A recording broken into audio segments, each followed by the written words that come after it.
Once upon a time, this channel knew happiness. It was having a good time reading all these wonderful fics.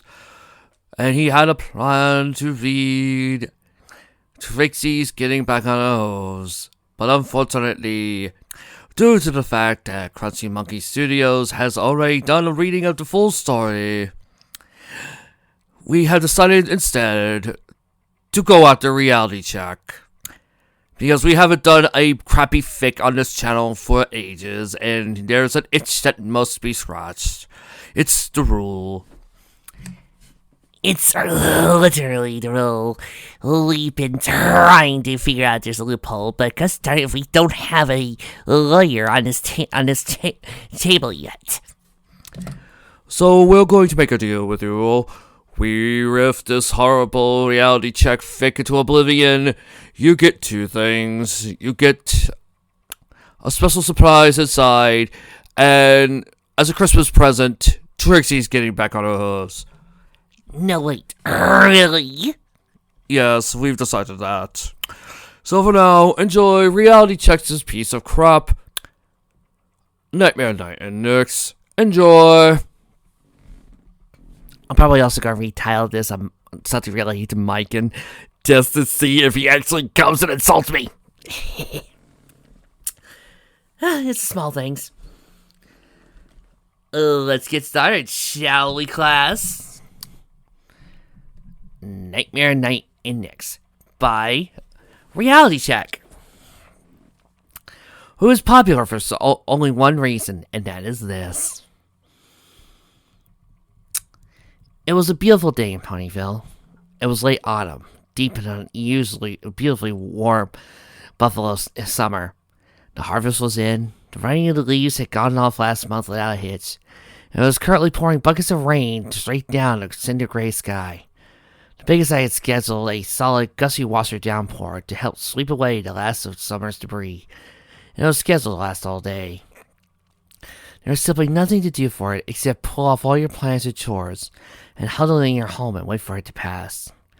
Yes, thought Twilight as she curled up on the sofa, poured herself some tea, and cracked open the first of a knee-high stack of books.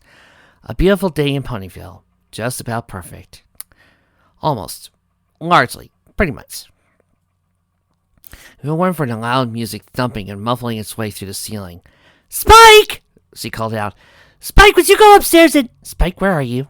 She peered over the top of her book, where her dragon assistant had gotten off to. Oh yes, Alta Rarities to help the seamstress sort a new stock of gems.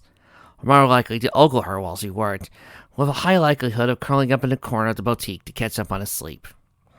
Was he had complained been interrupted by the noise? Twilight sighed and sat aside her book. Her life had changed a lot over the last year. This was just one of the little details she would have to learn to cope. As baselessly could, she left the comforts of her couch and trotted up the stairs. It was a longer climb these days. They enlarged the library and the rooms above it this past summer. Kind of hard to do that with a tree. Maybe they had a few extra druids. And put in an extra floor. They needed to. It wasn't just Twilight and Spike living there anymore. Twilight muttered to herself as she climbed past her own bedroom and headed for the top floor. Through tiered floors, I can hear it. I'm regretting ever teaching her that volume control spell. The stairwell ended at a closed door, which the music could now be heard quite clearly. Twilight winced to brace herself against what was coming as she used her magic to ease the door open. The noise immediately jumped in volume. Laying her ears back, she pushed the door open and stood facing the blast headlong. In many ways, the room was a reflection of her own. A large comfy bed, nightstand piled with books read and unread, filled with parchment rolls and quills, even a telescope in the window. All the tidy little amenities she enjoyed. There, the resemblance ended. The bed was rumpled and unmade. The floor was covered with a scattering of toys, clothes, and other items picked out and discarded mid-agenda. The walls were layered with posters of every conceivable vintage. Star charts and elemental tables were lost amidst pony pop celebrities and movie stars. A particularly large poster of Sapphire Swords dominated the wall over the bed. In the corner stood an oversized, magically volume-enhanced, Twilight knew because heaven help her, she helped put the enchantment on the thing herself, Victrola, was currently blasting out the latest album of hits by Sapphire Swords at earwax rippling volume. I don't know, people. Nyx was also raised by Twilight. Does anybody else see her as a rocker? I mean, really? If she's blasting out any music, it would probably be a classical hit or something. This doesn't feel right.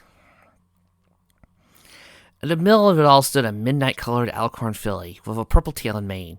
Nyx, Twilight's daughter. A little over a year has passed. Twilight and her friends, not to mention Ponyville and all of Equestria, had been tumbled into a mess of cataclysmic proportions. A deranged cult, led by none other than Spell Nexus, the headmaster of Celestia's own school for gifted unicorns, had tried to use Twilight's blood and the scattered remains of Nightmare Moon's magic in a powerful spell meant to resurrect Nightmare Moon. They had nearly succeeded, but the spell had been botched, and instead of a full-grown Empress of the Night, a tiny alicorn filly named Nyx had been born. Twilight had taken the filly in, and eventually adopted her, only to nearly lose her when Celestia, out of fear of Nightmare Moon's return, had taken Nyx away, given her right into the hooves of Spell Nexus. This time, Nightmare Moon was restored, and in a stunning swift succession had defeated Luna, then Celestia, imprisoning them in the moon and sun, and then taken over all of Equestria as its queen. But Spell Nexus had miscalculated, and this Nightmare Moon was not the same. Unlike her incarnation as Luna's alter ego, she had known a brief time as a filly, and known friendship, and had been loved unconditionally by someone she had called mother. I repeat, this is why Nyx, blasting off her music at a high volume normally meant for theater sound promos, like a teenager, is not something I see in character. This change has just rotten Nightmare Moon's heart and proved Spell Nexus' downfall, as Nightmare Moon, moved by her friends and her love for Twilight, surrendered the throne back to Celestia and Luna and had been stripped of her dark power. In the end, it all worked out well. The spell Luna cast to remove Nightmare Moon's magic and restored her to a state as an alicorn filly, in body and spirit. None had been truly harmed, and even Spell Nexus and his cultists turned out to be innocent victims, contaminated by loose fragments of Nightmare Moon's magic. The princesses came away from it all, with Luna's full power restored. Spell Nexus as a cultist came away from some embarrassing life lessons and safely handling scraps of toxic magic. And Twilight Sparkle had come away, now a legally adopted and dearly beloved daughter. It had been, as Rainbow Dazzle put it, one heck of a year. Nyx was dancing up a storm, mane and tail flailing, accompanied by a happily chirping Pee-wee. This is cute, I'll give you, but I just don't see Nyx as a rocker. Now, if he was somehow rocking out to Mozart, that would be more hilarious. The little Phoenix was buzzing around silently, doing its darndest to imitate Nyx's wild dance moves to hilarious results. Despite Twilight, just had to stop and watch the show, stifling her laughter. Okay, headbang! Nyx shied. Her head disappeared in a purple cloud of thrashing hair. Pee-wee began bobbing up and down maniacally as a desk toy on overdrive. After a second, he stopped. Wow, no more headbanging, Nyx said, staggering a little. She recovered and jumped on the bed, a little bird quick to fall. Secret booty! Please don't call the police on me for having a little filly secret booty on screen. Pony Rump and Phoenix Tail Feather were pointing at the sky, waved back and forth. Go Pee-wee, secret group thing. Twilight burst out laughing, sat back on her haunches and clapped her foreheads together. Bravo, she shouted. There was a startled eat from the Alicorn filly. She spun around in midair and saw her mother in the doorway. Oh, hi, Mom. She trot.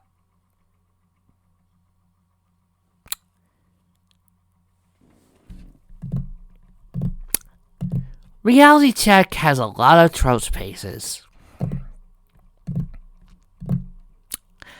And yet, even he forgets the new paragraph per speaker rule.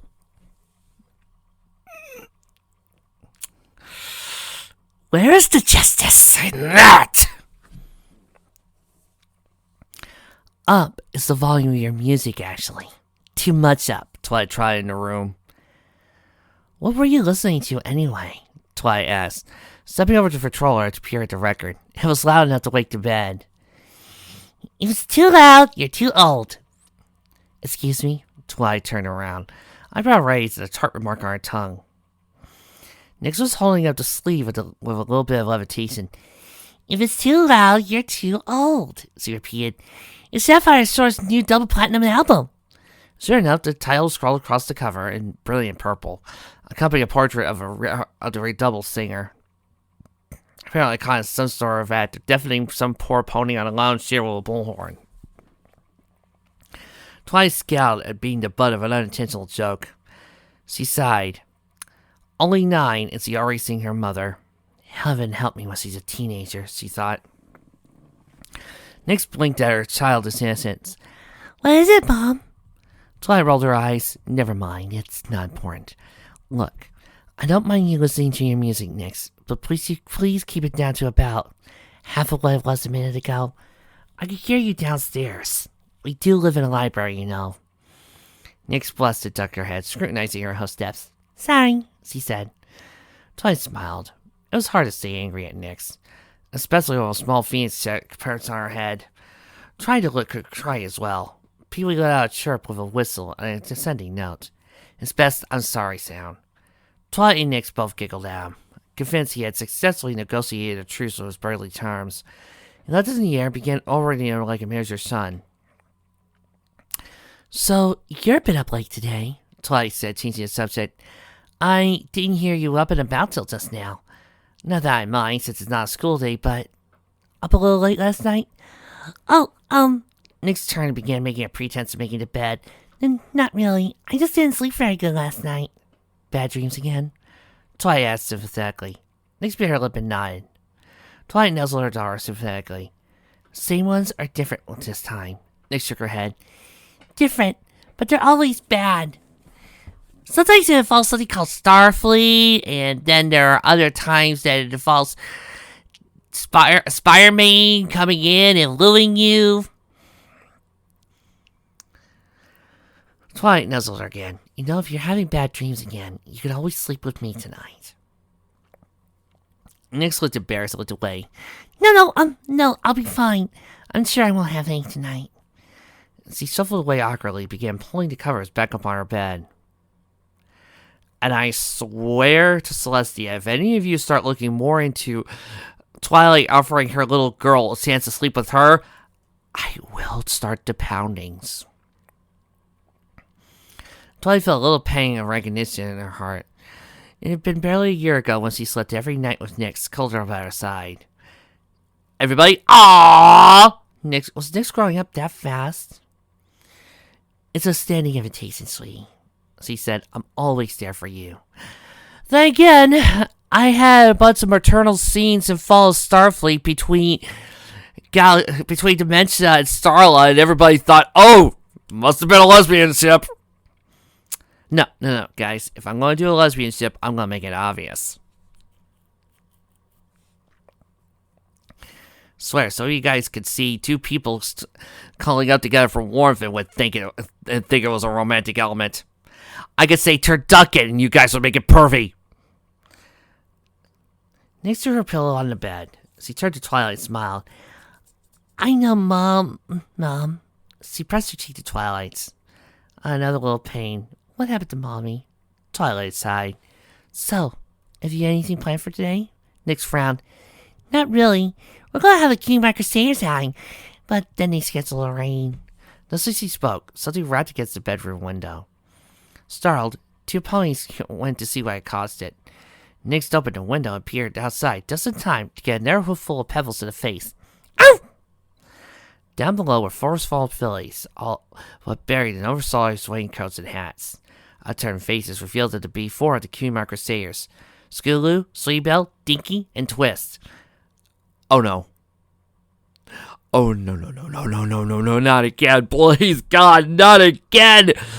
I can't take it! I can't take doing another high-pitched stinky session! My vocal cords can't take it! Please, Fick! Mercy! Sleepbell was looking the most apologetic.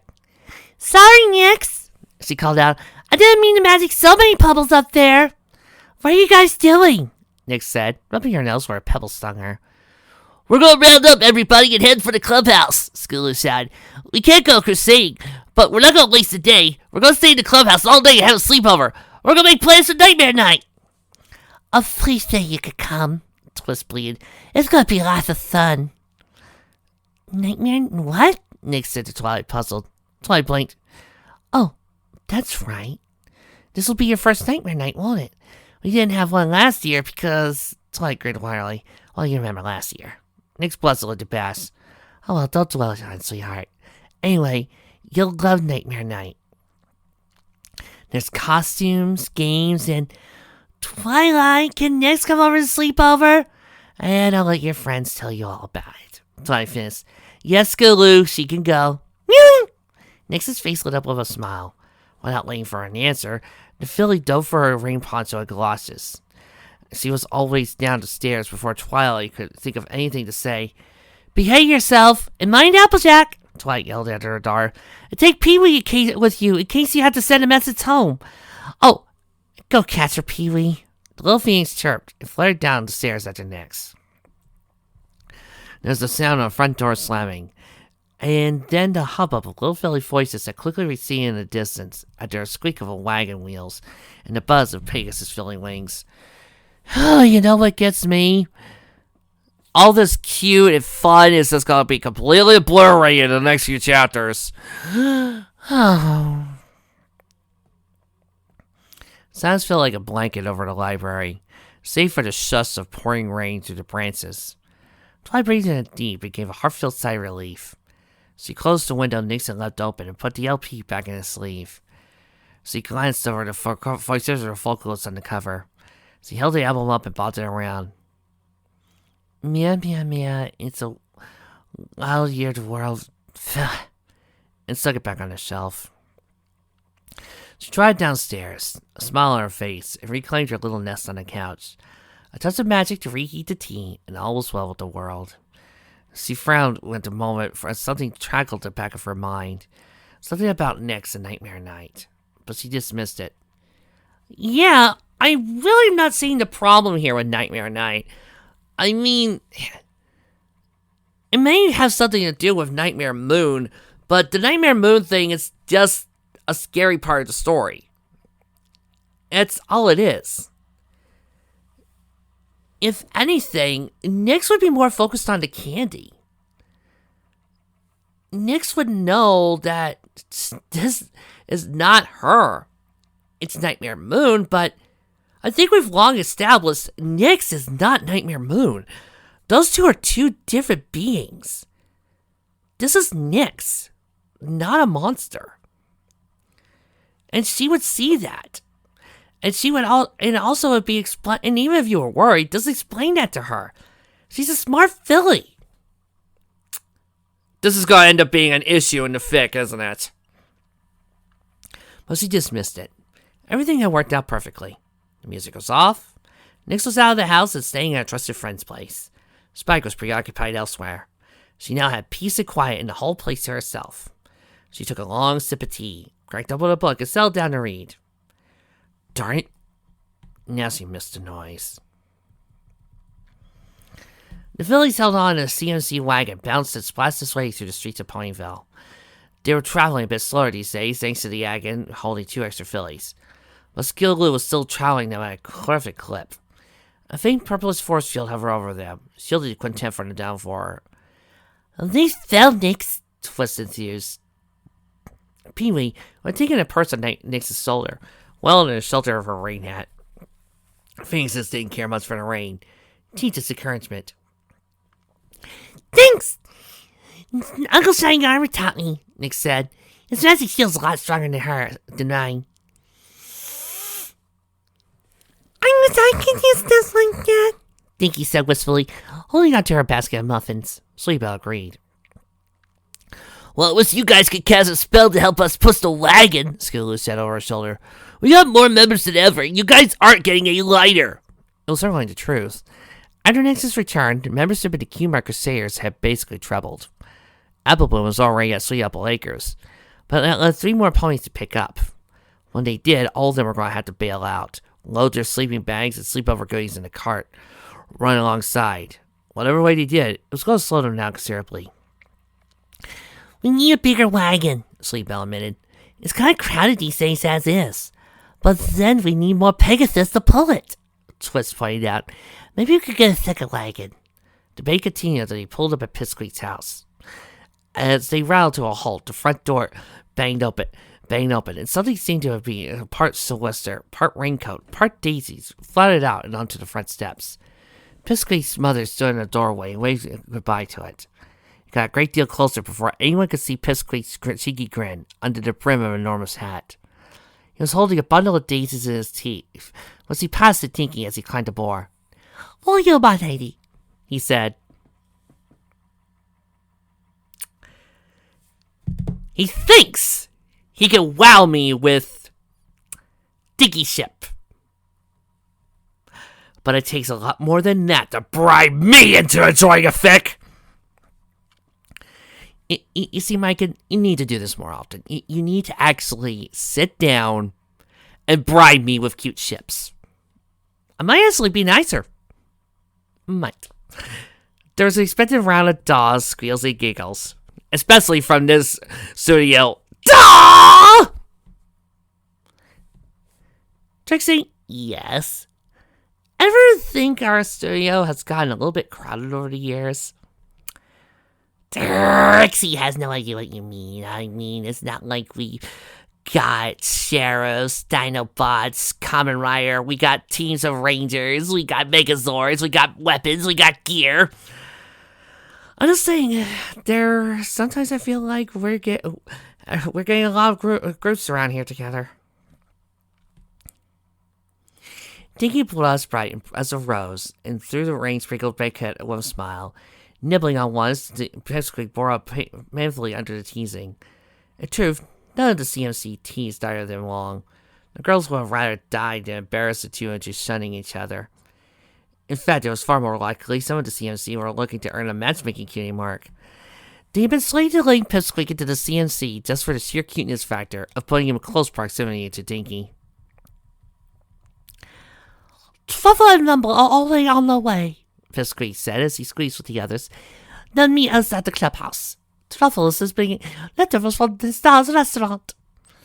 A chorus of heartfelt yummy noises went up. No further words were wasted. Those hors d'oeuvres and fancy pastries were waiting. School revved up, and they powered their way to Sweet Apple Acres. The whole procession would have ground to a halt not too long ago. The road leading to Sweet Apple Acres had been a dirt path for ages, and would have been a miry swamp of clay that would have bogged down the scooter and wagon in moments. Since last year, though, the road had been paved, and a stout layer of magically laid cobblestones cleared up to the Apple's front gate and beyond. Road crows even laid out a bed of gravel to the Apple's farmhouse, and it promised to be back later to lay a solid cobblestone right on the path to the front door. The reason for all this road laying was visible from Sweet Apple Acres, even though the rainy mist in the former castle Nightmare Moon. It was a hulking shadow in the mist, all pointing spires and dark towers. The cultists had been built it underneath the ground. Nightmare Moon's power raced it up out of the earth to loom over the landscape like a thundercloud on the horizon. That was where all the stone for the roadwork had come from. Work ponies had been crawling out over it for months now, chipping away at it, turning fortified walls of grim towers into flagstones and gravel. Nyx regarded it a little sadly as they pulled up to the Apple's house. Sleepbell kind of expressed an ask. Is something wrong, Nyx? She looked to the castle in the distance. You don't miss living that thing, do you? Nyx scrunched up her nose. Well, yeah, no, kinda, sorta, she admitted. The castle had been a source of a lot of terrible memories for her. Even now she shimmered as some of them flashed across her mind, the bad dreams she had. Pee-wee cheeked from his perch under her hat, and rubbed his beak against her cheek sympathetically. But at the same time, it seemed sort of sad. It wasn't an ugly castle. In fact, it was kind of pretty and fancy in places. Well, it would be if they took all the scary statues and portraits of Nightmare Moon out of it. Besides which, she couldn't help the little filly voice in her cell that said, I was in a princess in my own castle. That was so cool. This feels like they're all going to tear it down, she finally said. Well, there's one thing we gotta talk about. Come on! Skulu said. Apple Bloom shared some really cool news about the castle. So tell you all about it when we get to the clubhouse. Come on! Norris Philly grabbed her saddlebags out of the wagon and threw them over her back. A brief stop off to the farmhouse to let Applejack know they arrived safe and sound. Then it was a full and Philly stampede across the orchard to the CMC clubhouse. They piled inside, muddy and wet and laughing. Rumble, Truffle, and Applebloom were already there as promised. Rumble had gotten a little camping stove Big Magatos had installed lit and was putting marshmallows on sticks, while Applebloom handed out towels to the Nos to everyone. Truffle had laid out bite-sized treats for his dad's job on paper plates. Drinky contributed her basket of muffins. Food was nos, bottles of apple soda were passed around as the rain drummed on the roof overhead. Pee-wee flitted from pony to pony, getting pampered with pets and bites of food. Despite being Spike's pet, he practically became a mascot for the CMC. Thanks to months of fillies bribing him with sweets to get him to deliver messages, and generally just spoiling the bird rotten. Spike grumbled they were making him so fat he was like a tennis ball with feathers, but he tolerated it. God, this is making me miss reading a Harrier problem too. And 7 days of sunny June. Oh, I can't wait for next year. After the Yeds was off everyone's appetite, Applewood sat up rather hers together. Okay, this meeting of the Cutie Crusaders is now come to order. Secretary Skulu, call attendance. Is everybody here? Skulu said, mouthfuls more. Here! Every pony shouted. Skulu turned to Applebloom. That about does it, she said, spraying crumbs. Applebloom wiped her face. Chairman. Okay, I know business. Everyone thought they shook her heads. I know business. Again, everyone shook their heads no. Are you cutie marks? She asked hopefully. The blank flanks of the group, including the 3 founders, stood up and looked at their unmarked hindquarters on the off chance that their cutie marks had appeared in the half-past hour. Flanks, alas, were still blanks. Applebloom looked a little down. Don't think so. Oh well. Everyone sat down. School wait to hoof. Oh, I got you a business thingy, she said. We gotta come to some new way to get around. She fanned her wings for emphasis. You guys are kinda getting heavy. Hey, Truffle said, looking hurt. Hey, no offense, Truffle. It's not you, Skula said. I mean, if everyone here looked like featherweight, it'd be too much, you know. Everyone laughed at that. Yeah, it's not really fair. Yeah, it's not really fair, you know, Rumble jumped in, having the pig aside do all the pulling. It's magic about purse, Dinky offered. Applebloom went skeptical. Blame it out, like I. She said her chin. That still leaves us our powers out. And, your magic? She didn't say anything further. Dinky said, blushing a little. Dinky's magic had just started coming in, and it tended to work in fits and starts. It also seemed to have the unsettling tendency to make things shoot sparks, catch fire, and explode. We could all get scooters like Skulu, Rumble suggested. But most of us can't push the scooter as fast, Biscuit pointed out. So we'd always be going slow or leaving ponies behind. And we couldn't hold nearly as much stuff as we had one big wagon. A cloud of chatter rose as everyone debated their ideas back and forth. Let's put that in at least for later, Applebloom decided. Sleepbell dutiful won't get new Crusader wagon onto the dew seat that perpetually hung on the treehouse wall. Cause right now, we got some important stuff to do. Getting ready for nightmare night. The tears went up. True to CMC tradition was deepening. Nyx heaved in shock, wings flaring. Once he got over a surprise, though, he felt enthusiasm growing. Whatever this nightmare night must be, it must have been good. Yeah, we gotta figure out costumes and stuff for trick-or-treating, and come up with some really cool pranks. Skulu enthused. Nyx felt at first he had to flag a little. Pranks? From the first day, Nyx had been a very timid and sensitive filly. Her experience with pranks wasn't very happy. She had pranks pulled on her by her crueler classmates. No names would be mentioned, but you know. And the one time she tried to pull a jest as Nightmare Moon, it obviously not gone over well. She apparently wasn't the only one worried. Twice was a hoof. That's little pranks, right? She asked certainly. None of that's really mean. Of course nothing mean, Skulu said, rolling her eyes. I said cool pranks, not turkey butt, troll face, diamond tiara pranks. The other folks chuckled. Sad to say, Diamond Tiara and Tully had a well-deserved reputation for low cruelty. You know, RC, everybody else gives character development to Diamond Tiara and Silver Spoon. A lot of other people try to do more with their character. But you sir, are a pioneer. You decide to go forth and make her a complete and utter asshole and never do anything more with her character. You, sir, are a pioneer, and I gotta say, we salute you! Ahem. What did I say about flipping off bad writers? The audience can't say it, so thus we're not doing it. Sorry, Marshal Braystar! I swear. What did we get him again? To make sure that if we ever get monetized, that we stick with the YouTube TOS. Well, yeah. But the chances of me getting monetized ever again are slim to none.